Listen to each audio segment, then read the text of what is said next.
வந்து தாவேகாவோட பேச்சுவார்த்தை நடத்திட்டு இருக்கோம்னு சொல்லிட்டு கிரீஷ் உலகம் சொல்லியிருக்காரு.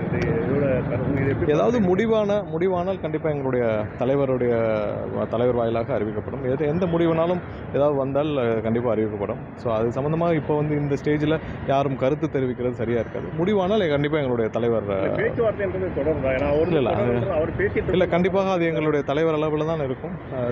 அது எந்த அளவில் இருக்குன்னு இப்போ நான் அதில் எந்த கருத்தும் சொன்னால் அது சரியாக இருக்காது. ஏதாவது முடிவுகள் ஏற்பட்டால் கண்டிப்பாக எங்களுடைய தலைவர் அந்த முடிவில் எடுத்து,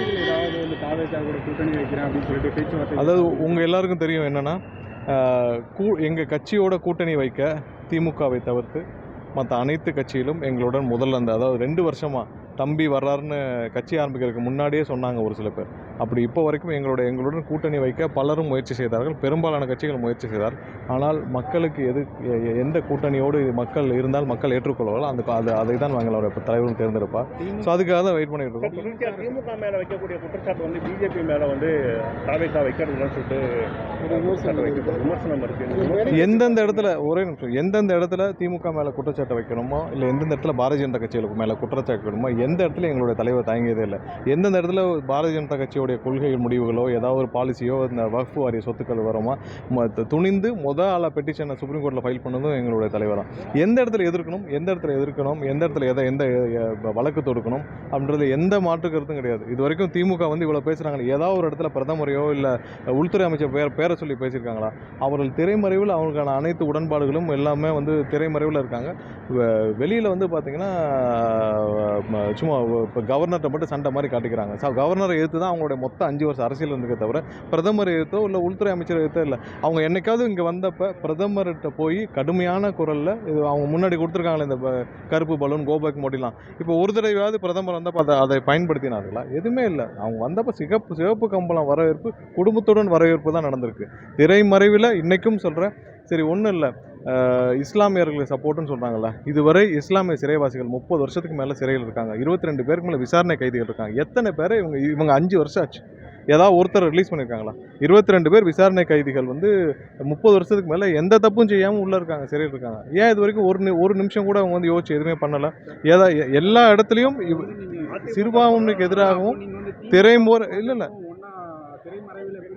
இல்லை கண்டிப்பாக திமுகவும் பாரதிய ஜனதா கட்சியும் ஒன்றாக எல்லா விஷயத்திலும் இருக்காங்க. ஏன்னா அவங்களுக்கான பிரச்சனைகள் அவ்வளோ இருக்குது. இப்போ இது வரைக்கும் வந்து இவங்க பாரதிய ஜனதா கட்சிக்கு தெரியும். இப்போ திரு கெஜ்ரிவால் அவர்கள்லாம் ஒரே நாள் அரெஸ்ட் பண்ணி உள்ளே வச்சாங்க 6 மாதம். இவங்களுக்கு எவ்வளோ ஊழல் குற்றச்சாட்டு இருக்குது. இடி வந்து ஏன் லெட்டர் மட்டும் அனுப்பிச்சிட்டு இருக்காங்க? இடி வெறும் லெட்டர் மட்டும் அனுப்பிச்சிருக்கு. இதே இதில் நீங்கள் வந்து திருமதி கவிதா அவர்களை தெலுங்கானாலையும் இங்கே அரவிந்த் கெஜ்ரிவால் ஒரு சிஎம்மை தூக்கி அரெஸ்ட் பண்ண முடிஞ்ச பாரதிய ஜனதா கட்சி ஏன் திமுகவில் யாரையுமே ஒன்றுமே தொடரலை? வெறும் லெட்டர் தான் போயிட்டுருக்கு. அதனால் தேர்தல் அறிக்கை தயாரிக்கக்கூடிய தேர்தல் அறிக்கையில் முஸ்லிம்களோட சிறுவாசிகள் முக்கியமாக அதாவது எங்கேயுமே ஒரு அப்பாவிகள் தண்டிக்கப்படக்கூடாது. விசாரணை கைதிகள் 22 பேருக்கு மேலே வந்து 30 வருஷமாக இருக்காங்க. இவருடைய தேர்தல் வாக்குறுதி இவங்க சொன்னாங்கல்ல கண்டிப்பாக. அதையாவது இப்போ வரைக்கும் என்ன முடிவுகள் எடுக்கப்பட்டுச்சு? எந்த முடிவுகள் எடுக்கலையே.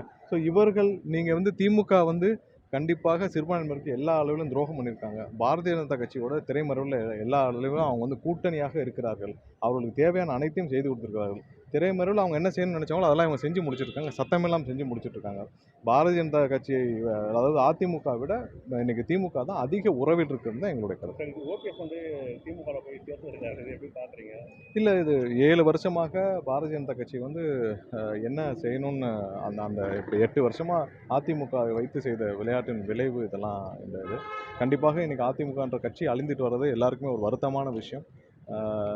இன்னும் கொஞ்ச நாள் இதே மாதிரி நினைச்சுன்னா திரு எடப்பாடி அவர்களே வந்து அங்க போய் சேர்ந்தாலும் ஆச்சரியம் இருக்காது. 1,26,00,000 மனங்களை வென்ற தந்தை டிவி யூடியூப் சேனல், தவிர்க்க முடியாத தம்ப்நெயில்ஸ், கலக்கலான கான்டென்ட்ஸ்.